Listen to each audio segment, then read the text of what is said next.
हमारे साथ खुशपुरी हैं। खुशपुरी मुजफ्फरनगर के जाने माने इंडस्ट्रियलिस्ट है। पूरी इंडस्ट्री के नाम से अपनी एक फैक्ट्री भी चलाते हैं। खुशपुरी जो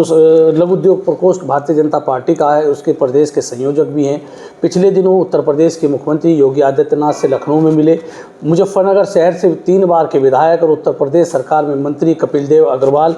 के साथ जाकर के मुख्यमंत्री जी से मिले और उद्यमों की समस्याओं को समझाने की कोशिश की। एक पत्र मुख्यमंत्री योगी आदित्यनाथ को दिया कि उद्यमों की समस्याएं क्या है। इसके साथ ही उन्होंने मुख्यमंत्री से और क्या कहा, उद्यमों की समस्याओं को किस ढंग से रखा, ये सब कुछ पूरी चीज़ें जानते हैं। पहले तो मैं खोजी न्यूज़ का आभार व्यक्त करता हूँ, धन्यवाद। उन्होंने इस विषय पर मेरे से चर्चा का निर्णय लिया। राजीव भाई, मैं मुख्यमंत्री से, आदरणीय मुख्यमंत्री जी से क्योंकि मैं लघु उद्योग प्रकोष्ठ का प्रदेश संयोजक भी हूँ, संयोजक हैं, और इस नाते मुझे पूरे प्रदेश में जाने का एक अवसर प्राप्त हुआ और प्रदेश के उद्यमियों से मिलने के बाद जो विषय मुझे महत्वपूर्ण लगे वो मैंने माननीय मुख्यमंत्री जी के समक्ष रखने का प्रयास किया। कौन कौन से ऐसे मुद्दे थे? चूँकि आप प्रदेश भर का दौरा करते रहे, उद्यमों को जानते और समझते रहे, उनकी समस्या को जानने की कोशिश की, तो उद्यमों की कौन सी ऐसी समस्याएं हैं जो आपने मुख्यमंत्री को उनसे अवगत कराया? मेरा अपना अनुभव ये रहा है कि छोटे उद्यमियों की जो समस्याएं हैं उनको अभी शायद हमारी सरकारें उस प्रकार से समझ नहीं पाती है। हमारी जो प्रशासनिक मशीनरी है वो शायद उतनी संवेदना नहीं रख पाती। जहाँ तक मैं समझता हूँ कि जो हमारा राजनीतिक नेतृत्व है उसकी इच्छा हमेशा यही रही है कि छोटे उद्योग आगे बढ़े, चाहे वो प्रधानमंत्री जी हों, चाहे वो मुख्यमंत्री जी हों, और लगातार सतत प्रयास रहा है, लगातार इस प्रकार की नीतियाँ बनी हैं कि जिससे कि उद्योग आगे बढ़े। परंतु कई बार ऐसा लगता है कि शायद ज़मीन तक वो योजनाएं और वो जो लाभ हैं जो छोटे और सूक्ष्म उद्यमियों को मिलने चाहिए वो उन तक पहुंच नहीं पा रहे हैं। मैंने सरकार भी अगर कोशिश करती है तो वो नीचे तक नहीं आ पाता। उनकी बात सरकार पूरा प्रयास कर रही है। 2017 के बाद से माननीय मुख्यमंत्री जी के नेतृत्व में प्रदेश में जिस प्रकार से औद्योगिक माहौल बना है, हाँ, इन्वेस्टर समिट हुए, बहुत सारे कार्यक्रम, उसके लिए भी मैंने मुख्यमंत्री जी का आभार व्यक्त किया और उन्होंने जो एक शानदार माहौल, लॉ एंड ऑर्डर की स्थिति यहाँ अच्छी करी है, वो मैं पूरे प्रदेश में मेरे को सभी उद्यमियों ने कहा कि आज लॉ एंड ऑर्डर बहुत बढ़िया है, माहौल बहुत अच्छा है। पर हमारी जो समस्याएं हैं, हमारे जो विषय, हमारी जो चुनौतियाँ हैं, जो बदलते हुए परिवेश की चुनौतियाँ हैं, आज क्योंकि दुनिया एक ग्लोबल विलेज में बदल चुका है और हमारी चुनौतियाँ भी थोड़ी बदली हैं, तो उन परिस्थितियों में हमारी और जो प्रशासनिक व्यवस्था है, बल्कि मैं कहूँ कि उसमें जो हमारा राजनीतिक नेतृत्व के साथ संवाद वो बहुत आवश्यक है। तो ऐसे में मैंने माननीय मुख्यमंत्री जी से अनुरोध किया कि अगर उनकी अध्यक्षता में एक ऐसा कार्यबल, एक ऐसा टास्क फोर्स बनाया जाए जिसमें प्रशासनिक लोग भी हों, उद्यमी भी हों और राजनीतिक नेतृत्व भी हो, ये तीनों मिलकर उत्तर प्रदेश में किस प्रकार त्वरित औद्योगिक विकास हो, जिससे माननीय मुख्यमंत्री जी का जो 1 ट्रिलियन इकॉनमी का जो सपना है हम उसे कितनी जल्दी हासिल कर सके, इस पर एक ऐसी उनके सुझाव बने उस कार्यबल के कि उसे ज़मीन पर उतारा जा सके। तो आपका जो आप कहते हैं कि मुख्यमंत्री जी को उसमें अध्यक्षता करनी चाहिए, उनकी अध्यक्षता में बने, तो क्या खुशपुरी जी को लगता है कि अगर मुख्यमंत्री जी का मान लिया योगी आदित्यनाथ जी उस कार्यबल के, उस टास्क फोर्स के अध्यक्ष होंगे, उनकी अध्यक्षता में होगी, तो कहीं ना कहीं बेहतर काम होगा? बिल्कुल, निश्चित रूप से, क्योंकि जिस ईमानदारी और जिस जुनून के साथ माननीय मुख्यमंत्री जी ने पिछले 8 साल में उत्तर प्रदेश की कायाकल्प की है, मैं समझता हूं कि उनके नेतृत्व में मुझे कोई संदेह नहीं है कि यहाँ का सूक्ष्म और लघु उद्यमी भी बहुत तेज़ी से उनके लक्ष्य में योगदान देने में सक्षम है और माननीय मुख्यमंत्री जी का अपनी एक कार्यशैली है। अगर उनकी वो कमिटमेंट, जो मैं समझता हूँ कि उद्योग के लिए बहुत बड़ी कमिटमेंट है, उन्होंने अगर वो हमारे साथ जितना सीधा संवाद होगा, हम उद्यमियों के साथ, चाहे मैं पार्टी प्लेटफॉर्म पे हूँ, चाहे जो शासन की व्यवस्था के मंत्रीगण हैं, सभी लोग प्रयासरत हैं। मैं ये नहीं कह रहा कि कोई प्रयासरत नहीं है, परंतु वो शायद हमें उस कम्युनिकेशन को शॉर्ट करना पड़ेगा। हाँ, कहीं ना कहीं एक प्लेटफॉर्म बना, हाँ, कहीं ना कहीं मुख्यमंत्री सीधे उसमें इंटरवेंशन की, ये बात आपकी मंशा ठीक है। अगर मुख्यमंत्री सीधे इन्वॉल्व होंगे तो अफसर भी जो इधर उधर की करने की कोशिश करेंगे, नहीं कर पाएंगे, क्योंकि जानते हैं मुख्यमंत्री योगीदार मिशन के आदमी हैं। उससे क्या होगा कि जो हमारी जैसे हमारी हर साल कोई ना कोई औद्योगिक नीति बनती है, इंडस्ट्रियल पॉलिसीज आती हैं, तो इंडस्ट्रियल पॉलिसीज में जो हमारी चुनौतियां हैं उनके समाधानों का ज़्यादा बेहतर प्रतिनिधित्व होगा, ऐसा मेरा मानना है। क्योंकि योजना को जितनी हमारी औद्योगिक नीति चाहे 17 में आई, चाहे 22-23 में आई, उनमें सब में बहुत अच्छे समाधान हैं, परंतु हमारे कुछ विषय ऐसे हैं, चाहे वो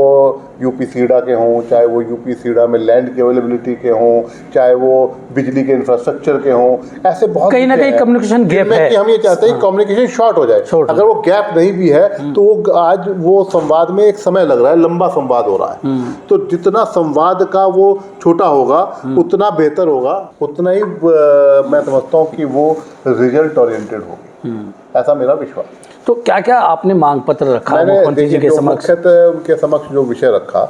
मैंने एक तो विषय ये रखा कि जो हमारी औद्योगिक सुरक्षा के जो कानून है, चाहे वो फैक्ट्री एक्ट है या फायर है, उनको एक स्तर पे ही निस्तारित किया जाए। देखिए क्या होता है कि आज हम एक इंडस्ट्री लगाने जाते हैं, अगर वो प्राधिकरण क्षेत्र में है तो एक नक्शा प्राधिकरण से पास होता है, एक नक्शा फैक्ट्री एक्ट से पास होता है, अन्यथा अगर कोई और उसके ऊपर कोई और विभाग भी लागू है तो उससे वो भी नक्शा मांगता है। हमारा कहना है कि जहाँ फैक्ट्री एक्ट लागू है जिस फैक्ट्री के ऊपर, उसका नक्शा अंतिम होना चाहिए, ना तो प्राधिकरण उसका नक्शा पास करे, ना नगर पालिका या कोई अन्य विभाग, या चाहे नगर पंचायत, ग्राम पंचायत, उसमें किसी का भी हस्तक्षेप नहीं होना चाहिए, क्योंकि ये ईज ऑफ डूइंग बिजनेस की जो मूल भावना है उसके अनुरूप होगा, ऐसा मेरा मानना है। ऐसा ही क्योंकि मेरा मानना है कि क्योंकि फायर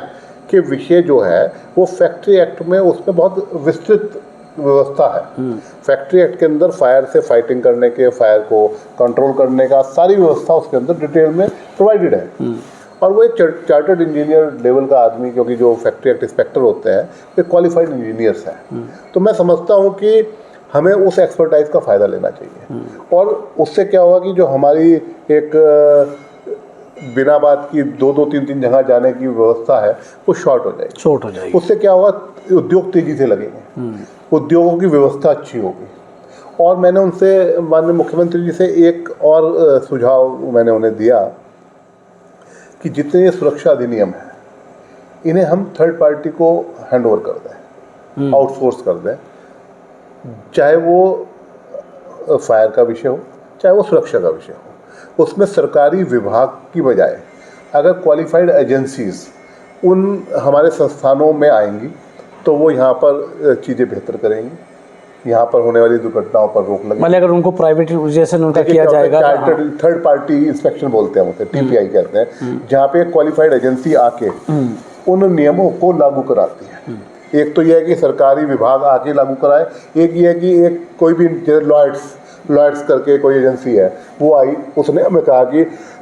आपको अपनी सुरक्षा में ये चीज़ें करनी चाहिए, और जब हम ये पूरी करेंगे तो ये आपको सुरक्षा का सर्टिफिकेट मिलेगा, और वो सरकारी स्तर पे भी विभाग में भी मान्य होगा। तो ऐसा करने से मेरा मानना ये है कि बहुत सारी दुर्घटनाओं पर रोक लगेगी, और जो सरकार की मंशा है एक दुर्घटना रहित औद्योगिक परिवेश की, वो मैं समझता हूँ कहीं ना कहीं उसे हासिल करने में आसानी। तो क्या भरोसा मुख्यमंत्री जी से आपको मिला? आपने मांग पत्र भी दिया, आप मिले भी, समस्या मुख्यमंत्री जी के साथ बहुत अच्छी चर्चा हुई, बहुत ही सकारात्मक रूप से उन्होंने मेरी बातों को सुना,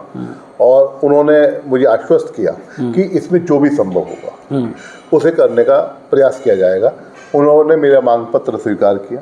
और उन्होंने कहा कि इस पर जो भी आवश्यक कार्रवाई होगी वो सरकार के माध्यम से उस पर सुनिश्चित करी जाएगी। उन्होंने ये कहा कि क्योंकि विभिन्न कानून हैं अभी पहले से, और उनकी अपनी एक महत्ता है, अब ये देखना है कि उनको कैसे हम सही ढंग से लागू कराएं। तो मुख्यमंत्री जी ने सकारात्मक रूप से एक औद्योगिक निवेश को बेहतर करने के लिए वो क्या कर सकते हैं, उन्होंने उसके लिए पूरी तरह आश्वस्त किए, और मैं उनके साथ चर्चा के बाद पूरी तरह संतुष्ट हूँ, और मुझे आशा है कि हमारे सुझाव कहीं ना कहीं जो छोटे उद्यमी हैं उनके लिए सरकार उसके अलावा मैंने इंडियन इंडस्ट्रीज एसोसिएशन का भी एक मांग पत्र उन्हें सौंपा और फेडरेशन ऑफ कॉमर्स इंडस्ट्री का भी FMCI का भी मैंने एक मांग पत्र माननीय मुख्यमंत्री जी को सौंपा। उनमें बहुत सारे विषय, अन्य विषय भी थे, जिसमें कि यूपीसीडा की व्यवस्था का सरलीकरण है और हमारा फ्लोर एरिया रेगुलेशन जो है FAR जो होता है उसे बढ़ाने की मांग है, नए औद्योगिक संस्थान बनाने की बात है, औद्योगिक थानों की बात है, RRTS और NCR का विषय मुजफ्फरनगर का है। वो सब विषय मैंने मुख्यमंत्री जी को इनके मांग पत्रों के माध्यम से सौंपा है। जिस तरह मुख्यमंत्री लगातार इन्वेस्टर समिट के माध्यम से उद्योगी को उत्तर प्रदेश में लाने की कोशिश में जुटे हैं, तो भरोसा है कुशपुरी को कि मुख्यमंत्री आपकी बात भी मानेंगे कि मुझे कहीं संदेह नहीं है। मुख्यमंत्री जी का अपना एक निश्चित कार्यशैली है और उनका जो कमिटमेंट है एक बेहतर उत्तर प्रदेश के लिए, और जिस प्रकार से वो उत्तर प्रदेश को एक बहुत बड़ी इकॉनमी बनाने का एक संकल्प लेके चल रहे हैं, लक्ष्य लेके चल रहे हैं, उसके मैं बिल्कुल निश्चित हूँ कि वो हर प्रकार से उत्तर प्रदेश के लघु और सूक्ष्म उद्यमियों को जो चुनौतियां हैं उनके समाधान उनके माध्यम से होना निश्चित है। तो ये तो कुशपुरी जिनका कहना है कि जब वो मुख्यमंत्री जी से मिले तो मुख्यमंत्री का ऊपर उनको भरोसा इतना है कि वो मानते हैं, कुशपुरी समझते हैं कि अगर मुख्यमंत्री ने वादा किया है तो उस वादे पर खरा उतरने की पूरी कोशिश करेंगे और कहीं ना कहीं उत्तर प्रदेश के सूक्ष्म और लघु उद्यमियों के लिए अच्छी खबर आने की भी आहट है। मैं राशिद अली हूँ और आप हमारा चैनल खोजी न्यूज़ देख रहे हैं।